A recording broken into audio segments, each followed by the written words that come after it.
Is life in Spain really that good? And I'll focus mainly on La Mata because obviously that's where we live.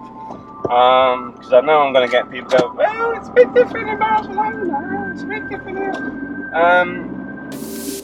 For us, the first thing I want to say is I have a sustainable income already. I make some money online. It's regular. It's been ongoing for 5 years, and that can make us stay in Spain as long as we like. One of the things I will say about that is not YouTube. The YouTube stuff is you can't really, they don't really like you telling you how much you actually make on the channel. But let's just say, if I bought lunch here in Spain for two, I won't get any change out of how much money I make out of my AdSense on the Spanish channel. Let's put it that way. It doesn't pay for lunch. It just about does, but I mean, it's not big money. And I know some people, I'm going to do this, I'm going to make money doing this. I would say find stuff that's a bit more reliable. The English teaching is somewhat reliable. It takes time to build it up, though. And I do apologise if I stop talking every now and again. I've still got this cold. But yeah, the first thing I want to say is look at the weather. It's sunny. It's generally upbeat. I was talking to a lovely lady yesterday, Sally, and she understands where I'm coming from, and this is why I've done this video today. The first thing I want to say is you've got the good weather here. We've got the fact that the salt lakes are nearby, so we've got good air. This location, because of the salt lakes, which plays a good positive part on the environment here, also means I believe it's in Spain it is the #1 place for people that are over 100 years old, which is bizarre, but it is. It's also one of the most diverse places in Spain. There's people from everywhere here. Over 50% of the population isn't even Spanish. Doesn't mean that it's got a Brit pub on every corner or something like that. It's basically very mixed and cosmopolitan. There is some Brit areas, there's Dutch areas, German, etc. But it's not rammed down your throat where you think, oh, I'm still living in Britain. So there's that side of it. You've also got the health aspect. As you can see here, somebody's cycling away. There's a lot of beautiful places to cycle around in this area. I mean, obviously you've got the salt lakes, the ocean views, etc. But also the infrastructure's there. There's good roads.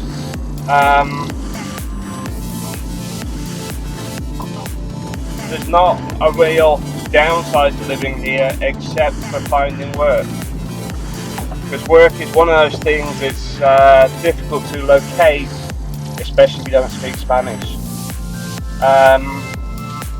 A lot of people do bits and pieces, they'll do maintenance work, air conditioning repairs, pottering around doing different things.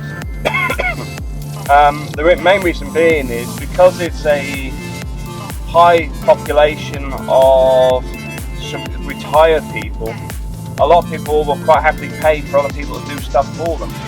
Also, you've got a high population of, well, they're not really population. You've got a high density of holiday rentals. So there's a lot of estate agents and things like that. There's not really too much on like working in a cake factory or something. That doesn't, there's not really any big industry in that sense. So you have to bear that in mind. You're not going to get a job offer straight to you unless you've got something very specific and very in demand. So you've got to bear that in mind. The cost of living. If you go to one of these new houses on the right, they'll be far more expensive than buying an older place. What I find, in La Mata, I find a lot of the new builds are nearly double the price of an older property. Now I can understand this some of it. You've got the insulation, you've got the fact that it's all newly constructed and will have builder's guarantee, possibly in-house financing, and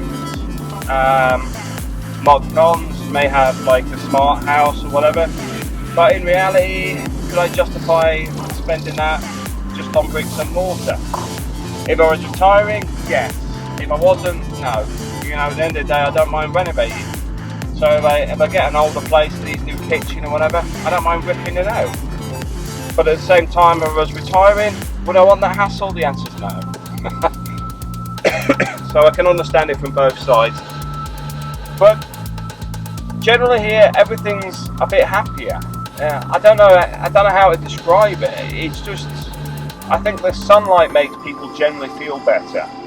But then you top that off with the fact that people are a bit more relaxed. You know, everyone's still got their own bills and stuff to pay, but there doesn't seem to be any stress. You know, I suppose some of the manana culture is also a positive thing. That people are just like, oh, it'll get done when it gets done, and I think that's some of the main selling things. Is it's just relaxed. You know, I don't really see any people stressing out here. You do get people beep you, but they seem to be people on holiday from the main cities. So I think that's just their mentality. But for us as a family, I find the kids do really well at school. They've got lots of friends. They have a lot of activities on a regular basis. The school's very proactive in getting involved in the community. The parents are often very keen to get involved as well. You know, that's why I do things like the maths tutorials from time to time. And from a point of view of my wife's got some friends from the UK here now. Well, I'll say UK, mainly the Philippines, but she's also got a lot of Spanish friends. And now April's starting to socialise a bit more. She was out yesterday for coffee and a chat with her friend from the school, and then tonight she's on about going to see the big procession in Torrevieja. So the big problem we have is because Zoe doesn't like noise. I can't take her to see the procession. It's just too noisy for her. She just wouldn't like it. So one of us has to stay at home. So one of us goes, one of us stays. And the thing with that is, there's only one of us that drives. The procession starts at 10 o'clock, so the buses stop at 10 o'clock. So one of us has got to be able to drive to pick the other one up. So April gets to go on this one, and then I'll get a day out on the next one. Which gets me on the other thing. The bus is cheap. I mean, €1.25 or €1.35 to get into Torrevieja, it's nothing. I mean, in the UK, I think I paid £3.80 for a 15-minute trip. Back probably about 15-20 years ago.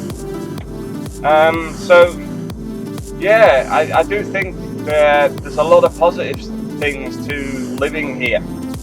I don't really see any downside, except, I mean, even learning Spanish is not a downside. It's actually something that's beneficial in the long term.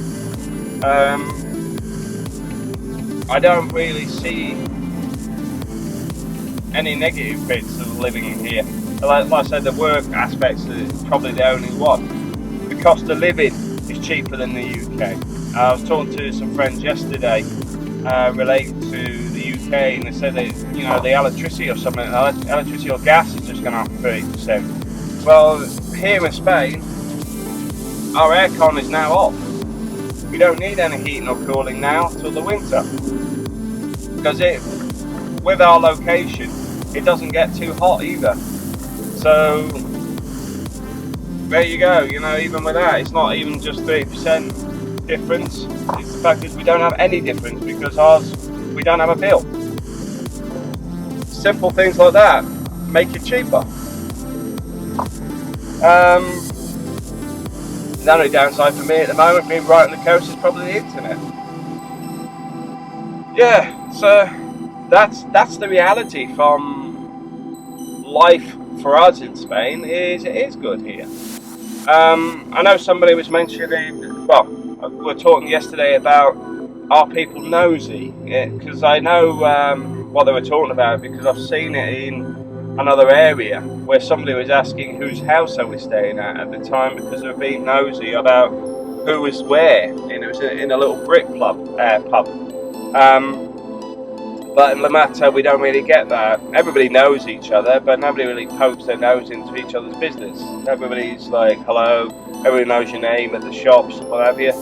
But nobody's like, oh, what was your kid doing at such and such? You know, like, it's not too in your face. It's a happy medium. You know, at the end of the day, people don't need to know your business, and I think that's one of the positive sides of.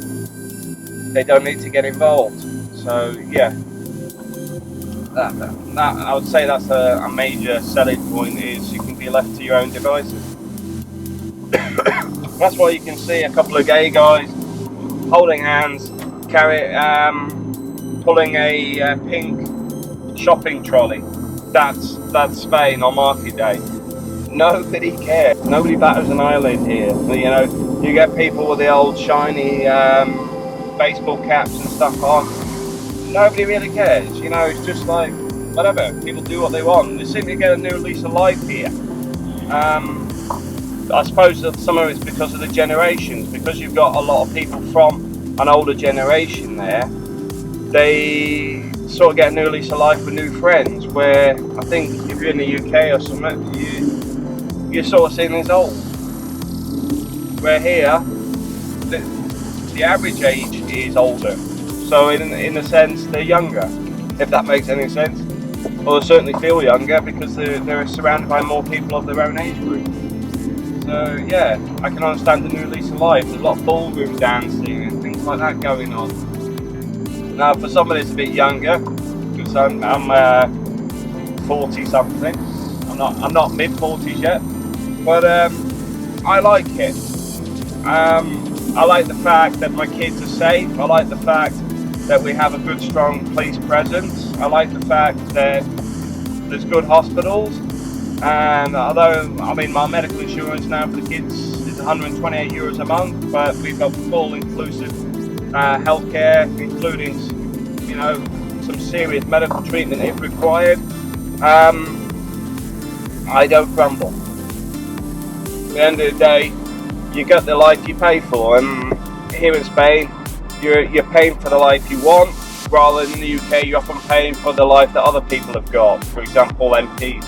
I'm not getting into the politics of Spain, but they don't take as much as we get ripped off in the UK, I would say. So there's a lot of yeah, you didn't indicate. Yeah, that car nearly got sideswiped there and given a nodding head as if like, oh, you didn't look where you're going, but she didn't indicate. Yeah, there's a lot of reasons to live here. Very few is not. The only one is like the work. It's also one of those locations that family have no problem visiting you. When I was out in the Philippines, my brother and my mother come out, but beyond that, my father was on about going out, but we ended up here before he'd actually finished with retiring at work, so he didn't get to come out to the Philippines. It's too far out. But here, people can hop on the plane on the bank holiday and be sitting having a beer with you within a couple of hours. There's no, that's it, I can't, you know, I really struggle to find the negatives. I suppose the only negatives is people bumping your car, but then do what we do, just buy an old car and then you don't worry about it. I struggle getting that space. Okay.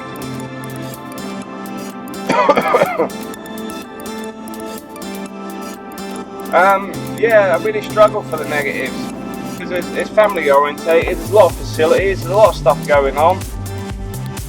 I mean, we've started getting into the local football team as well, so I can't knock anything. It's a great place to live, great place to bring up the kids, a great place for retirement because there's always a lot of stuff going on for the retired guys. No, I can't think of anything negative. It is what it is. And obviously, as you can probably see from here, diesel and petrol's cheap as well. There's not really any doubt. Car tax is cheap. Car insurance is probably about the same as the UK. But my car tax for this van will cost me about €60, which is due before the 5th of May this month. So I've got to go pay that. But it's hassle-free. I do love it here. Thanks for watching.